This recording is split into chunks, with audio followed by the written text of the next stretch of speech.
You lift a heavy book from a floor to of a room to keep it in a bookshelf having a height 2 meter.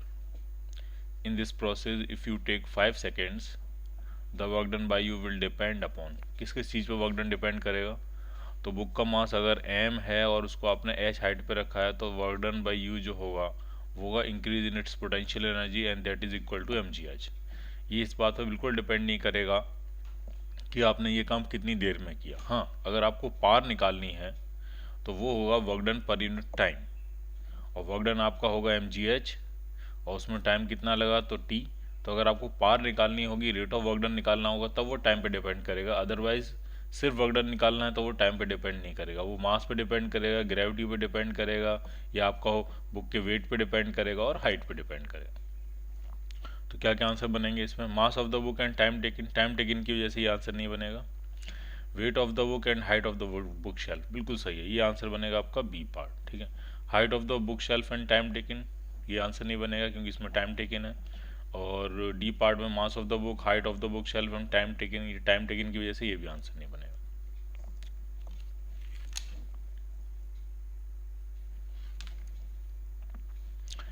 A body of mass m kg is lifted by a man to a height of 1 metre in 30 seconds। 1 metre उठाई जा रही है 30 seconds में, और दूसरा जो person है वो उसी मास को उसी हाइट तक उठा रहा है 60 सेकंड में। वर्क डन का रेशियो पूछ रहे हैं तो 1:1। वर्क डन दोनों ने सेम ही किया है। ठीक है, दोनों ने सेम मास की बुक को, सेम मास की बॉडी को सेम हाइट तक उठाया। ठीक है, लेकिन टाइम अलग अलग लगाया तो इससे उनका जो रेट ऑफ वर्क डन होगा वो अलग अलग होगा। पार दोनों की अलग अलग हो जाएगी, लेकिन जो वर्क डन है वो दोनों का सेम होगा, इसलिए रेशियो बनेगा 1:1।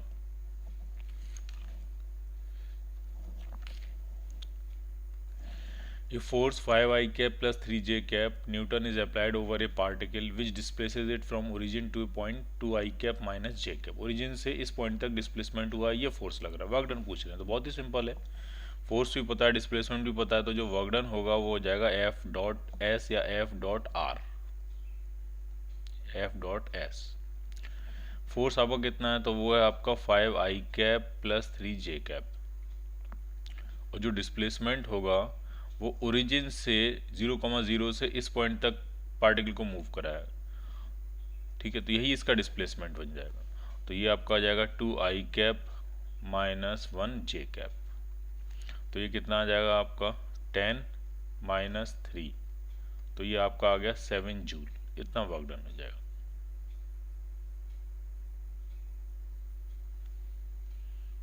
C part,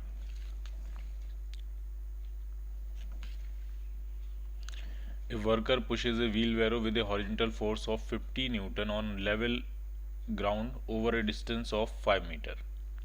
If the frictional force of 43 Newton acts on it on the wheelbarrow in the direction opposite to that of worker, then work done by the wheelbarrow on the worker, work done on the wheelbarrow by the worker, worker ने कितना work done किया।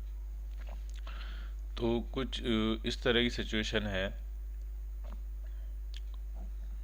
इसमें एक force आगे लग रहा है और वो फोर्स है आपका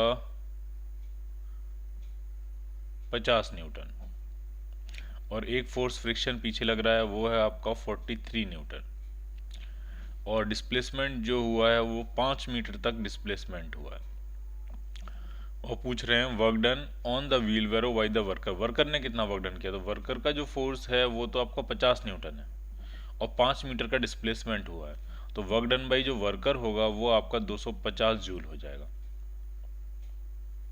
ठीक, अगर work done by the friction force पूछा जाता तो work done by friction force हो जाता -43 × 5, क्योंकि फोर्स लग रहा है पीछे, डिस्प्लेसमेंट हो रहा आगे, तो work done by friction force ही हो जाता। ये वर्क डन बाई वर्कर है। ठीक है, ये वर्क डन बाई वर्कर। ठीक, तो वो आएगा आपका 250 joule.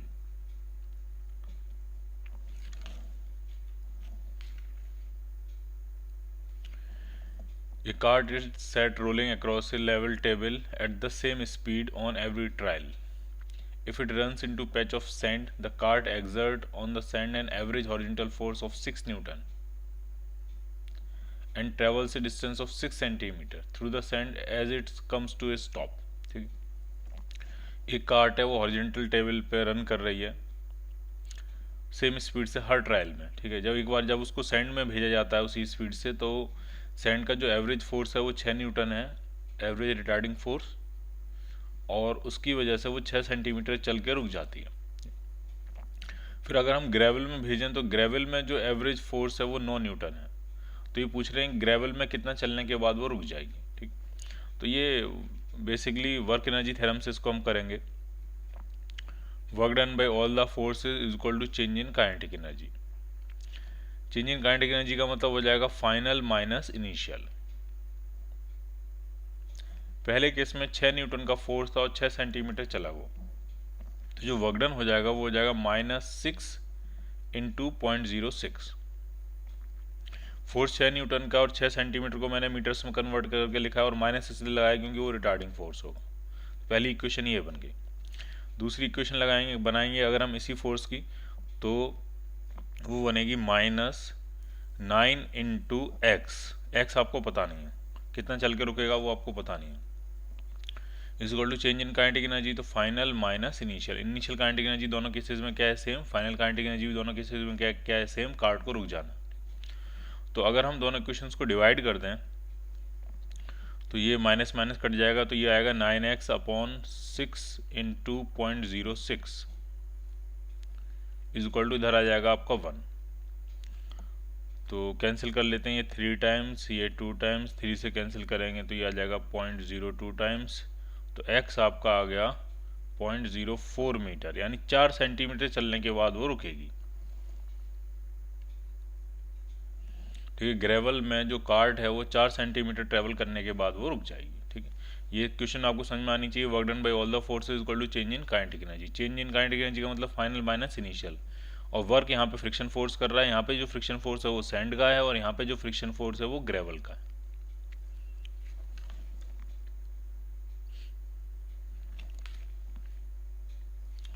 If a person is pushing a box inside a moving train, the work done in the frame of earth will be, ठीक है।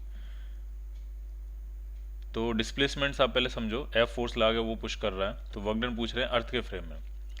तो displacement of the train relative to ground, ground के respect में train का displacement है s0, और box का displacement train के रिस्पेक्ट में कितना है s। तो नेट डिस्प्लेसमेंट बॉक्स का ग्राउंड के रिस्पेक्ट में कितना हो जाएगा, तो हो जाएगा s plus s0। Vector sum होगा दोनों का, s प्लस s0। तो जो वर्क डन होगा विद रिस्पेक्ट टू अर्थ, तो वो जाएगा f dot s plus s0 B part. ठीक है, ट्रेन ने डिस्प्लेसमेंट लिया s0, ठीक, और ट्रेन के अंदर अंदर उसने कितना डिस्प्लेसमेंट ले लिया ट्रेन के रिस्पेक्ट में, तो वो s है। तो net displacement with respect to earth कितना हो जाएगा, तो वो जाएगा s plus s0।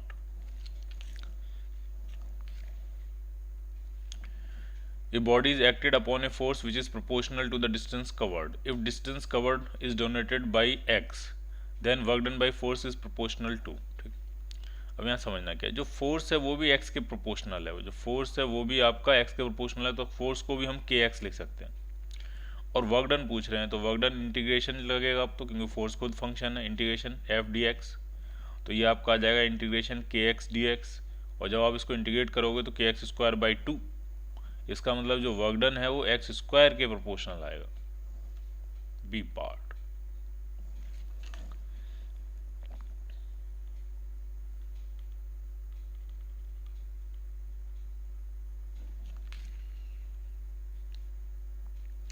A body is acted upon a force which is inversely proportional to the distance. अब इस केस में जो फोर्स है वो डिस्प्लेसमेंट के इनवर्सली प्रोपोर्शनल है,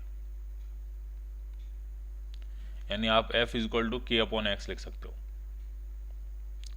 और वर्क डन पूछ रहे हैं, तो फिर से वही फॉर्मूला लगाएंगे, इंटीग्रेट करेंगे, इंटीग्रेशन f डॉट dx। तो f तो है आपका kx इंटू dx, तो 1/x dx को इंटीग्रेट करोगे तो ये लॉग आने वाला है। ठीक है, तो ये बनेगा log x। इसका मतलब वो किसके प्रोपोर्शनल होगा, तो इन तीनों में से किसी के प्रोपोर्शनल नहीं होगा, वो log x के प्रोपोर्शनल होगा। सो the answer will B D part. A particle moves from position this to position this under the influence of a force 4i cap plus j cap plus 3k cap। ठीक, तो बहुत ही आसान है। इसमें सबसे पहले हम डिस्प्लेसमेंट निकालेंगे डेल्टा s, तो वो हो जाएगा आपका r2 माइनस r1। r1 से r2 तक जा रहा है वो, तो final position vector minus initial position vector. तो 14 माइनस 3, तो ये आपका आ गया 11 आई कैप। 13 माइनस 2, 11 जे कैप। 9 माइनस 6 प्लस 15 के कैप। ये हो जाएगा डिस्प्लेसमेंट। और फोर्स कितना है, तो फोर्स है आपका 4 I cap plus J cap plus 3 K cap. तो work done F dot S, तो work done F dot S जब हम करेंगे तो कितना आने वाला है, तो 4 को 11 से मल्टीप्लाई करेंगे तो वो 44 हो जाएगा, प्लस 11 प्लस 45, तो ये आपका आ गया 100 जूल। इतना वर्क डन हो जाएगा। कांस्टेंट फोर्स होता है तो सीधे एफ डॉट एस करना होता है, वेरिएबल फोर्स होता है तो इंटीग्रेशन लगाना होता है।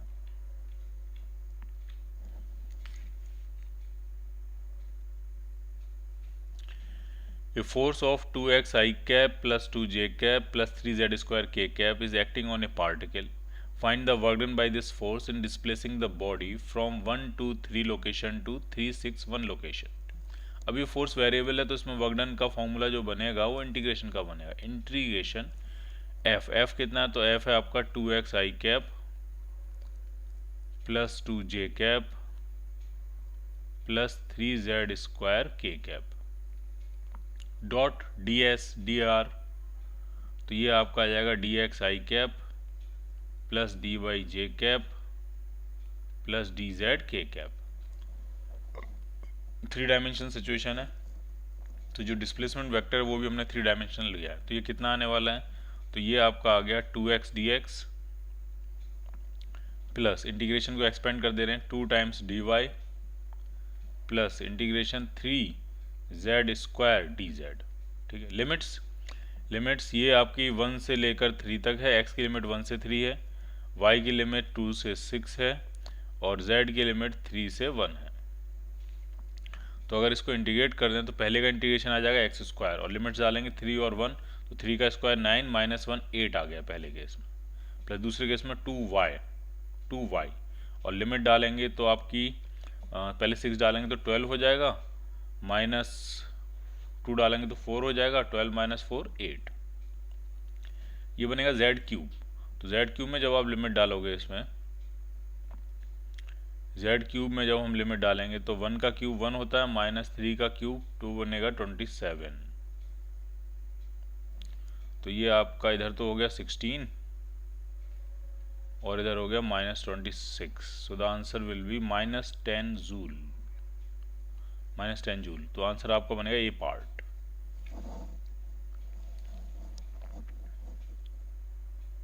तो इस तरह से तब करना है जब फोर्स आपका वेरिएबल हो और जो मूवमेंट हो रहा है वो 3 डायमेंशनल है। The work done in moving a body of mass 4 kg with uniform velocity of 5 meter per second for 10 seconds on a surface of mu 0.4। ठीक, 4 kg की बॉडी है, यूनिफॉर्म वेलोसिटी से मूव कर रही है 10 सेकंड तक और फ्रिक्शन कोफिशिएंट भी आपको दिया, कितना वर्क करना पड़ेगा। तो जितना आप वर्क करोगे, कांस्टेंट वेलोसिटी से मूव कर रही है, काइनेटिक एनर्जी बढ़ नहीं रही है, तो आप जो वर्क कर रहे हो वो गया कहाँ, वो सारा फ्रिक्शन के अगेंस्ट खर्च हो जाएगा या फ्रिक्शन उसको हीट की फॉर्म में डेसिपेट कर देगा। ठीक है, तो फ्रिक्शन जितना नेगेटिव वर्क करेगा उतना ही पॉजिटिव वर्क आपको करना पड़ेगा ताकि नेट वर्क 0 हो जाए और बॉडी कांस्टेंट वेलोसिटी से चलती रहे। जरा देखते हैं फ्रिक्शन कितना वर्क करेगा, वर्क डन बाई फ्रिक्शन, तो वो होगा minus mu m g into x. Force होगा म्यू एम जी का, माइनस इसलिए लगाया क्योंकि अपोजिट लग रहा होगा, डिस्प्लेसमेंट हुआ एक्स। फ्रिक्शन का वर्क देख रहे हैं तो वो जाएगा माइनस म्यू कितना है आपका 0.4, एम जी करेंगे तो वो 4 इंटू 9.8 और डिस्प्लेसमेंट कितना लिया है उसने 5 मीटर पर सेकंड की स्पीड से चला 10 सेकंड तक, तो 50 मीटर का डिस्प्लेसमेंट है, तो ये आपका आएगा। ठीक है, तो ऐसा करते हैं जी की वैल्यू भी 10 डाल लेते हैं, अप्रोक्सीमेट आपको आंसर मिल जाएगा। जी की वैल्यू भी कितनी डाल देते हैं 10, तो एक पॉइंट से ये 0 खत्म हो जाएगा, तो ये आएगा 16 और ये 50, तो 800 आ जाएगा, माइनस 800 जूल। इतना फ्रिक्शन वर्क करेगा, तो इतना ही आपको पॉजिटिव वर्क करना पड़ेगा ताकि उसकी काइनेटिक एनर्जी कांस्टेंट बनी रहे। तो जो work done by external agent है वो कितना हो जाएगा प्लस 800 जूल। तो हमारा आंसर बनेगा बी पार्ट। ठीक है, क्योंकि हमें जी की वैल्यू डालनी चाहिए थी 9.8, हमने डाल दी 10, तो अप्रोक्सीमेट आपका आंसर आ गया। तो उसके जो सबसे करीब है वो कितना है, 784 जूल। इतना पॉजिटिव वर्क करना पड़ेगा, तब वो बॉडी कांस्टेंट वेलोसिटी से चलती रहेगी।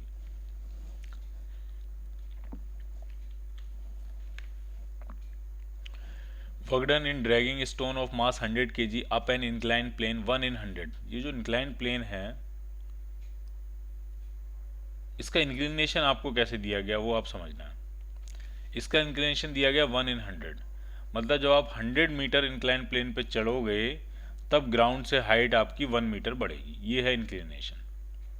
1 in 100 का मतलब ये होता है, अगर आप 100 मीटर इंक्लाइन प्लेन पर रन करोगे तब आपकी जो ग्राउंड से हाइट राइज करेगी वो 1 मीटर राइज करेगी। और इसको कितने केजी का ये ब्लॉक है जिसको आप खींच के लेके जा रहे हो, इसका मास है 100 kg। और कितनी डिस्टेंस खींच रहे हो आप, इसमें 10 मीटर खींच रहे हो। ठीक, तो अगर आपने इंक्लाइन प्लेन पे 100 मीटर खींचा होता तो 1 मीटर ग्राउंड से ऊपर आ गए होते। तो अगर आप इंक्लाइन प्लेन पे 10 मीटर खींचोगे तो आप ग्राउंड से 0.1 मीटर ऊपर आ जाओगे। ठीक, तो जो वर्क डन आएगा, वर्क डन आपका होगा mgh, जितनी उसकी पोटेंशियल एनर्जी बढ़ गई। फ्रिक्शन वगैरह कुछ दिया नहीं है तो हम स्मूथ मान लेंगे। जितनी उसकी पोटेंशियल एनर्जी बढ़ गई है, तो मास है आपका 100 kg, जी की वैल्यू है 9.8, और कितनी हाइट बढ़ाई है आपने, 0.1 मीटर। तो ये 2 पॉइंट हटाएंगे, ये दोनों जीरो खत्म हो जाएंगे, तो आपका आंसर आएगा 98 जूल। इतना वर्क करना पड़ेगा।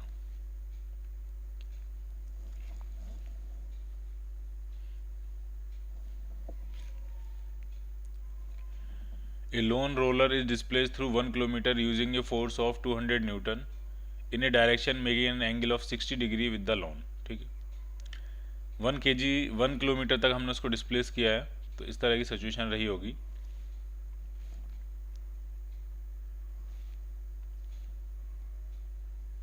ये सिचुएशन है, कितना फोर्स लगाया है, 200 न्यूटन, कितने एंगल पे, 60 डिग्री पे, कितना डिस्प्लेस किया, 1 किलोमीटर, और आपसे वर्क डन पूछना है कितना होगा। तो जो वर्क डन होगा आपका वो होगा F S cos theta. Force कितना लगाया है, 200 न्यूटन, डिस्प्लेसमेंट है 1 किलोमीटर मतलब 1000 मीटर का, और एंगल है 60, तो ये हो जाएगा कॉस 60। कॉस 60 की वैल्यू होती है हाफ, तो ये आपका आया 10 की power 5 joule. A part.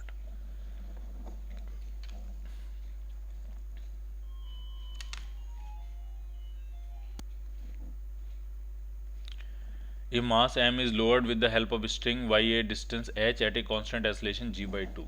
The work done by the string। Tension का वर्क डन पूछ रहे हैं, स्ट्रिंग का वर्क डन पूछ रहे हैं, तो कंसेप्ट समझना क्या हो रहा है इसमें।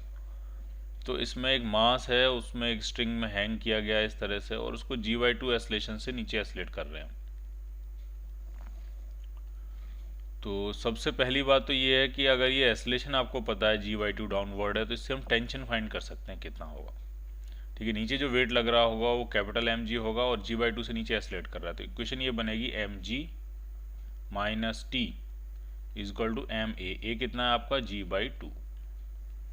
तो यहाँ से जो टेंशन आ जाएगा वो mg/2 आ जाएगा, ये टेंशन आ गया। ठीक, अब कितना नीचे उसको लेके जा रहे हैं h, नीचे कितना डिस्प्लेसमेंट मूव करा है h, तो टेंशन का वर्क डन कितना होगा, work done by tension, work done by string, work done by tension. एक तो नेगेटिव होगा क्योंकि टेंशन लग रहा होगा ऊपर, डिस्प्लेसमेंट हो रहा है नीचे, तो माइनस टी इंटू एच। तो ये आपका वर्क डन बाई टेंशन आया minus mgh/2। So the answer will be B part.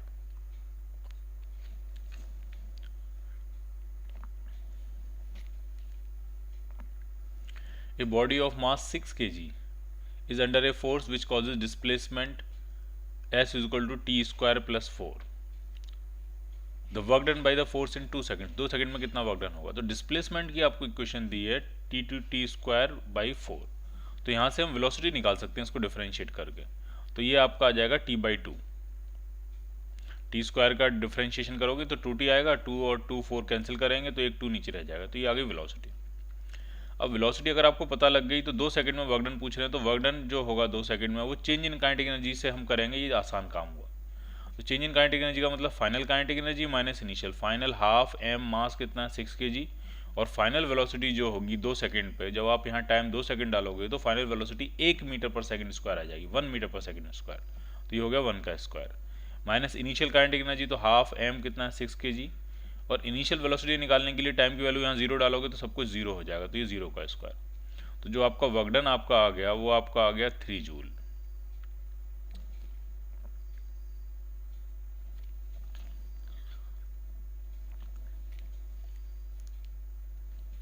The particle moves under the effect of a force F is equal to cx from x0 to x1। तो work done पूछ रहे हैं, तो force जो है वो आपका वेरिएबल है, तो वर्क डन निकालने के लिए उसको इंटीग्रेट करेंगे, एफ डी एक्स, तो सी एक्स इंटू डी एक्स, तो इसको इंटीग्रेट करेंगे तो ये आपका बन जाएगा सी एक्स स्क्वायर बाई 2, और लिमिट्स डालेंगे 0 से x1, तो ये आपका आ गया सी एक्स 1 का स्क्वायर अपॉन 2, बी पार्ट।